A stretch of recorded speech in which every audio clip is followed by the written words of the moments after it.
Bro and sis, lo pernah nggak sih baca berita, terus lihat kata redenominasi rupiah? Terus kepala lo langsung bilang, apaan lagi nih? Masalah baru? Tenang, itu bukan harga beras yang tiba-tiba naik lagi kok. Redenominasi itu simpel.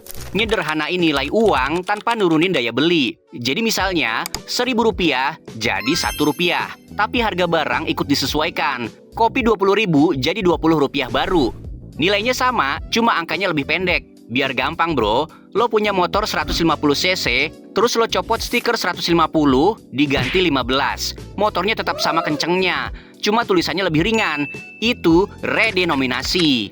Redenominasi beda sama sunering. Nah, ini biasanya yang bikin panik. Sunering itu pemotongan nilai uang. Lo punya 100.000, hilang jadi 10.000. Literally nyakitin hati dan dompet. Kalau redenominasi, nggak ada yang berubah secara ekonomi. Lebih kenyamanin sistem aja. Secara ilmiah, ini ada istilahnya. Currency Redenomination for Monetary Simplification. Tuh bro, kedengeran kayak skripsi semester 12 kan? Filosofinya juga ada. Membuat sistem keuangan lebih efisien, bersih, mudah dipahami, dan siap menghadapi ekonomi modern. Kata kerennya, economic streamlining. Coba bayangin bro, lo masuk supermarket, harga-harganya bukan 23.000, 17.000, 10.000, tapi cuma 23, 17, dan 10 rupiah. Lebih simpel, rapi, kasirnya juga nggak pusing. Indonesia itu sebenarnya pengen banget punya sistem uang yang lebih modern dan gampang dihitung.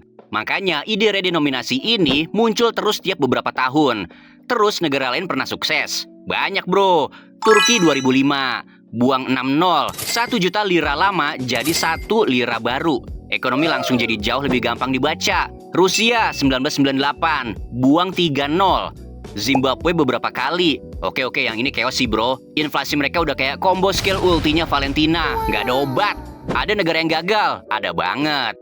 Kasus gagal paling terkenal, Brazil dan Argentina. Kenapa gagal? Karena mereka melakukan redenominasi saat ekonomi lagi berantakan, inflasi tinggi, dan pemerintahan yang nggak dipercaya rakyat. Akhirnya apa? Nol udah dibuang, muncul lagi. Kayak lo ngerjain tugas, udah dihapus, tapi salah lagi. Faktanya bro, chance sukses redenominasi itu tinggi kalau ekonominya stabil. Dan chance gagal tinggi kalau inflasi lagi ngamuk. Apakah Indonesia pernah redenominasi? Jawabannya pernah, tapi bukan redenominasi penuh. Yang Indonesia pernah lakukan itu bukan redenominasi, tapi sunering tahun 1965 di era Presiden Soekarno. Bedanya apa? Sunering itu memotong nilai uang dan rakyat kehilangan daya beli. Kalau redenominasi menyederhanakan angka tapi nilainya sama, cuma nolnya dikurangin. Tahun 1965 itu, pemerintah ngeluarin aturan. Rp1.000 uang lama ditukar jadi Rp1 uang baru. Tapi harga barang nggak ikut disesuaikan sepenuhnya. Akibatnya, nilai uang rakyat turun. Makanya masyarakat trauma sama istilah ganti uang. Jadi, apakah redenominasi 1965 itu berhasil? Jawabannya enggak. Karena itu bukan redenominasi, tapi sunering yang memperburuk kondisi ekonomi yang saat itu hyperinflasi. Sekarang bro, berapa persen chance Indonesia bakal sukses kalau suatu hari jadi redenominasi? Kalau menurut berbagai kajian, selama inflasi terjaga, ekonomi stabil, dan masyarakat diedukasi, tingkat keberhasilan bisa di atas 80%. Karena secara fundamental, Indonesia jauh lebih kuat dibanding negara yang gagal.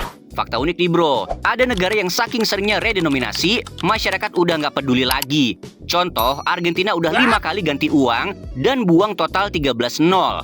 Bayangin bro, lo nabung 1 juta, tahun depan bisa jadi 1. 1, bukan juta. 1 doang. Tragis tapi nyata. Sekarang lo tanya, bro, hidup gue bakal berubah nggak kalau Indonesia redenominasi? Jawabannya secara ekonomi, enggak. Secara kepraktisan, iya banget. Contohnya, gaji lo 5 juta jadi Rp5.000 baru. Tapi semua harga ikut turun. Jadi nilai hidup lo tetap. Lo nggak perlu lagi ngetik nol panjang kalau transfer. Harga bakso di banner abang-abang nggak lagi 18.000 tapi 18. Simple bro. Perspektif sehari-hari, bayangin lo lagi war tiket. Harga tiket konser idola lo Rp2.500.000. Habis redenominasi jadi 2.500. Angkanya lebih enak dibaca, tapi ya tetap rebutan bro, nggak berubah. Akan ada masa transisi. Tulisan harga bakal double, Rp10.000 atau Rp10 baru. Biar orang-orang nggak salah paham beli odading jadi Rp1. Sekarang bro, muncul lagi nih pertanyaan klasik. Emang pebisnis dan pemerintah dapat apa dari redenominasi?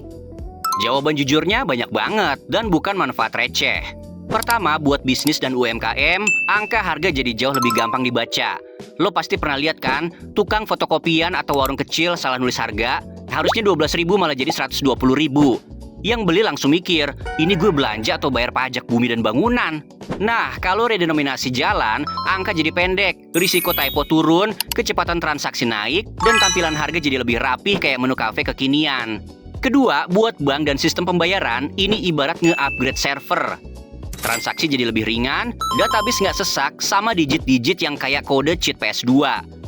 Bayangin tiap hari jutaan transaksi masuk, terus lo bisa ngurangin 3 nol. Itu kayak ganti harddisk penuh jadi SSD baru, lebih cepat, lebih efisien. Ketiga, buat pemerintah, efeknya terasa banget di transparansi. APBN, APBD, laporan anggaran yang tadinya panjang kayak skripsi anak semester 18, jadi lebih ringan. Publik pun gampang baca anggaran tanpa harus ambil kursus matematika tambahan. Investor asing juga lebih pede karena sistem kelihatan rapi, modern, dan mudah dipahami. Ibarat lo mau masuk kosan, pasti lebih yakin kalau kamarnya bersih dan gak penuh kabel kusut kan? Tapi ya bro, tetap ada biayanya. Mesin kasir harus diganti, aplikasi harus diupdate, papan harga harus disesuaikan. Plus, sosialisasi besar-besaran biar orang gak salah paham. Tapi investasi ini cuma sekali keluar. Manfaatnya jangka panjang, kayak upgrade helm motor, sekali beli, keamanan naik terus. Bro, jujur aja, alasan utama redenominasi sering ditolak masyarakat itu simpel banget. Orang Indonesia itu alergi sama perubahan yang nyangkut duit.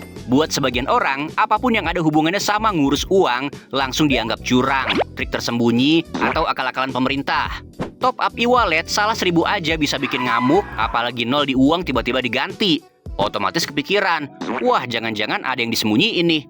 Padahal sebenarnya, redenominasi itu cuma beresin tampilan angka, bukan nyuri nilai. Perspektif sehari-hari, bayangin, lo selama ini nyatet hutang teman di catatan HP pakai angka panjang. 150.000, terus lo ubah formatnya jadi 150. Hutang teman lo tetap sama, cuma tampilannya lebih rapi. Tapi karena kita udah sering dikecewain sama promo palsu, orang langsung mikirnya, ini jebakan ya? Makanya edukasi itu penting banget bro. Contoh sederhananya, harga mie ayam 15.000, Rp15 baru. Gaji UMR 3.500.000, Rp3.500 baru. Nilai hidup lo nggak berubah sama sekali. Dan jangan kaget kalau nanti pas hari H, ada ibu-ibu di pasar ngomel. Mbak, kok harga telurnya jadi Rp2? Ini diskon atau pesugihan? Intinya bro, yang bikin orang takut bukan kebijakannya, tapi ketidaktahuannya. Misinterpretasi, miskonsepsi, salah paham massal. Makanya edukasi harus jalan dulu sebelum nol dibuang. Jadi bro, kalau kita simpulin, semua perjalanan panjang dari awal sampai akhir, redenominasi itu bukan soal uang lo jadi lebih sedikit atau lebih banyak. Ini soal bikin sistem keuangan Indonesia lebih rapi, lebih gampang dipahami, dan lebih siap buat ekonomi masa depan. Selama ini angka rupiah kita panjang banget, bikin transaksi jadi ribet, laporan keuangan susah dibaca, dan sistem pembayaran makin berat. Dengan redenominasi, kita cuma ngurangin nol, bukan ngurangin nilai hidup lo. Intinya, daya beli tetap sama, gaji tetap bernilai sama, harga barang ikut menyesuaikan. Ekonomi jadi lebih simpel dan efisien. Indonesia tampil lebih kredibel di mata dunia. Yang sering bikin masyarakat takut itu bukan kebijakannya, tapi trauma sejarah dan miskonsepsi. Padahal realitanya, redenominasi itu cuma nyapu angka, bukan nyapu tabungan rakyat. Dan kalau ini dilakukan di waktu yang tepat, ekonomi stabil, inflasi jinak, sistem siap. Indonesia punya peluang besar buat sukses, bahkan lebih tinggi daripada negara yang pernah gagal. Bro and sis, berani nggak ikut diskusi? Langsung komen di bawah pendapat lo soal redenominasi. Setuju atau masih ragu? Jangan lupa like and share videonya, biar edukasi ini nggak berhenti di lo doang. Subscribe juga, biar lo bisa ngikutin update.